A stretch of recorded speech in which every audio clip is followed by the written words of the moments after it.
खून में लथपथ बैठा था। अब उसने सीख लिया था इन क्रीचर्स से कैसे लड़ना है। उसके अंदर का डर जा चुका था। इसी तरह वक्त गुजरता गया, रातों को उन क्रीचर्स से लड़ते हुए और दिन भर ग्रूनर के लाइट हाउस के काम संभालते हुए। ये आइलैंड अब उसके लिए एक बंद घर जैसा हो गया था। वो हर वक्त ये सोचता रहता कि कब ये जगह छोड़े, कब आजाद हो। समय के साथ साथ डेविड का उस फीमेल क्रीचर के साथ एक अजीब सी दोस्ती बन गई थी। डेविड को उसके लिए अब बुरा लगने लगा था। अब उसे समझ आया था कि अपने लोगों को छोड़कर अकेला रहना कितना मुश्किल होता है। शायद वो क्रीचर भी कुछ ऐसा ही महसूस करती थी। डेविड ने उस क्रीचर को एक नाम भी दिया, एनेरियस। और फिर एक दिन उन्होंने देखा कि उन क्रीचर्स के अटैक्स धीरे धीरे कम हो रहे हैं। डेविड सोचता है शायद सर्दियों में वो कहीं और चले जाते हैं जैसे वेल्स करती हैं, या फिर शायद उन्हें समझ आ गया था इन दोनों से लड़कर कुछ नहीं मिलेगा। लेकिन ग्रूनर ने उसे साफ कह दिया, बिल्कुल नहीं, वो फिर से अटैक करेंगे। अब वो खुद को रिप्रोड्यूस कर रहे हैं, उनकी तादाद बढ़ती जा रही है। कुछ और दिन ऐसे ही गुजर गए। एक रात डिनर के बाद ग्रूनर और डेविड ने वक्त काटने के लिए चेस खेलना शुरू किया। लेकिन यहीं पे ग्रूनर से एक बड़ी गलती हो गई। वो दोनों खेल में इतने उलझ गए कि लाइट हाउस की लाइट्स ऑन करना ही भूल गए और अंधेरे का फायदा उठाकर क्रीचर्स ने उन पे अटैक कर दिया। डेविड ने देखा वो क्रीचर्स अब ब्रीड कर चुके हैं। उनकी तादाद इतनी ज्यादा थी कि दो लोग मिलकर भी ज्यादा देर तक नहीं लड़ सकते थे।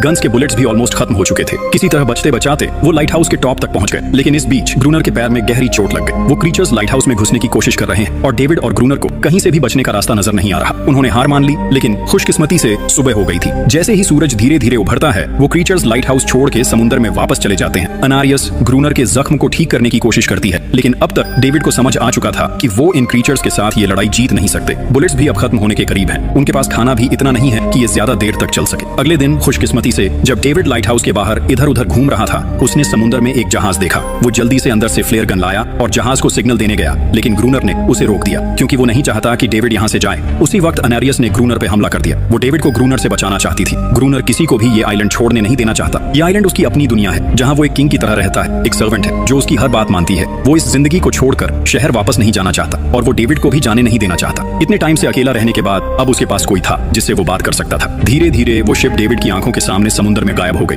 अब उसके पास कुछ भी करने को नहीं था। ऐसे ही कुछ और दिन बीत गए। ग्रूनर डेविड और अनारियस दोनों के साथ अब भी बुरा बर्ताव कर रहा था, लेकिन अनारियस को वो खास तौर पे मारता था जो डेविड को बिल्कुल पसंद नहीं था। एक दिन डेविड ने अनारियस को एक छोटी टॉय बोट गिफ्ट में दी जो उसने वेल की हड्डियों से बनाई थी। शायद इससे अनारियस का मन थोड़ा हल्का हो जाए। लेकिन जब अनारियस ने उस बोट को देखा तो वो डेविड को आइलैंड के एक ऐसे कोने में ले गई जहां वाकई एक असली बोट रखी थी। जब डेविड ने उस बोट के बारे में ग्रूनर से पूछा तो उसने कहा हाँ, उसे ऑलरेडी पता था कि आइलैंड के उस हिस्से में एक बोट है। कुछ महीने पहले एक आर्म्स स्मगलिंग शिप जो बहुत सारा गोला बारूद ले जा रही थी, समुद्र में आई तूफान की वजह से इसी आइलैंड के पास डूब गई थी। कुछ लोग इस आइलैंड तक बोट के थ्रू जिंदा पहुंच गए थे, लेकिन सुबह होने से पहले उनमें से कोई भी जिंदा नहीं बचा। सभी उस क्रीचर का शिकार बन गए। ये सब सुनते ही डेविड के दिमाग में एक प्लान आया। उनके पास एक डाइविंग सूट जैसा कुछ था। अगर उनमें से कोई उस सूट को पहनकर समुद्र के उस हिस्से में डाइव करे तो हो सकता है उन्हें कोई बुलेट्स या डायनामाइट मिल जाए जिससे उन मॉन्स्टर्स से लड़ना आसान हो जाए। लेकिन ग्रूनर ने इस बात से सीधा मना कर दिया। वो उस समुद्र के पास भी नहीं जाना चाहता था, पर डेविड अपनी जान के खतरे पर भी ये काम करने को तैयार था।